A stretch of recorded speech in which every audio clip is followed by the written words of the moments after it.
حضرت حذیفہ بن یمان ایک صحابی تھے، میرے نبی کریم علیہ السلام نا ان سے راز کی باتیں کرتے تھے۔ ہر بندے کا ہاضمہ ٹھیک نہیں ہوتا، سب سے راز کی بات نہیں کرنی چاہیے۔ حضرت حذیفہ بن یمان کہتے ہیں حضور راز کی باتیں بتاتے۔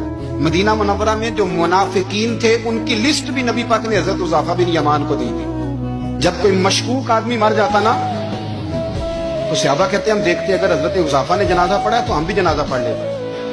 نبی پاک نے بھی کچھ جنازے نہیں پڑھے، ترمذی میں ہے، فرمایا عثمان سے جو بغض رکھے اس کا جنازہ نہیں پڑھیں گے۔ حضرت حذیفہ بن یمان اگر جنازہ پڑھتے تو لوگ پڑھتے، وہ نہ پڑھتے تو لوگ جنازہ نہ پڑھتے۔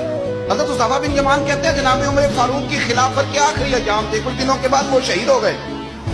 فرماتے آدھی رات کا وقت تھا، میں گھر میں سویا تھا بڑا بے فکر، اچانک میرے دروازے پہ دستک ہوئی، میں گھبرا کے اٹھا، اتنی رات کو کون آیا؟ کہتے قربان جاؤں، دروازے پہ گیا تو امیر المومنین فاروق اعظم دروازے پہ۔ میں نے کہا عمر کوئی حکم تھا تو مجھے بلا لیتے۔ کہنے لگے میں نا امیر بن کے نہیں آیا، تیرا ویر بن کے آیا ہوں۔ امیر المومنین کی حیثیت سے سرکاری کام سے بلاتا تو وہاں بلاتا، مجھے ایک ذاتی کام پڑ گیا۔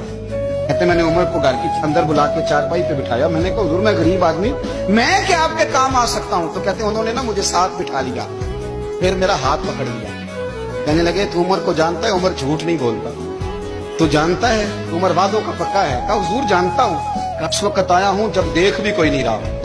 حضرت حذیفہ بن یمان کہتا ہوں پریشان ہو گیا، حضور پہلیاں نہ بجھوائے، مہربانی کر بتائیں کدھر آئے ہیں؟ حضرت عمر فاروق فرمانے لگے 62 سال کا ہو گیا ہوں، 63 میں چل رہا ہے، داڑھی سفید ہو گئی ہے، بل پک گیا، اٹھ فریدہ ستیا، داڑھی آ گئی دور، اگا نیڑے آ گئے، پیچھا رہ گئی دور، اب قبر اشر کا معاملہ صاف نظر آنے لگا ہے۔ کہا حضور مجھ سے کیا چاہتے ہیں؟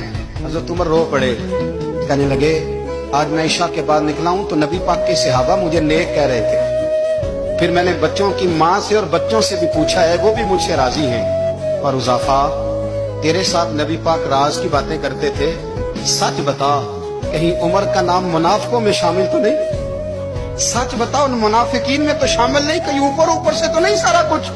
حضرت حذیفہ بن یمان کہتے ہیں میں باپ کے مرنے پہ اتنا نہیں رویا جتنا عمر کے سوال پہ رویا۔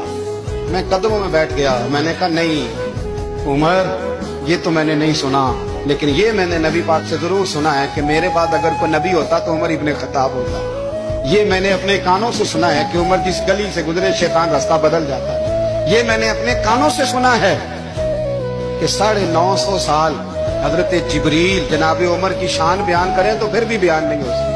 یہ میں نے ضرور سنا۔ دوستو ساری زندگی حضرت عمر نے اگر دوسروں کا محاسبہ کیا تو اپنا اور اپنے بچوں کا بھی کڑا خیال رکھا۔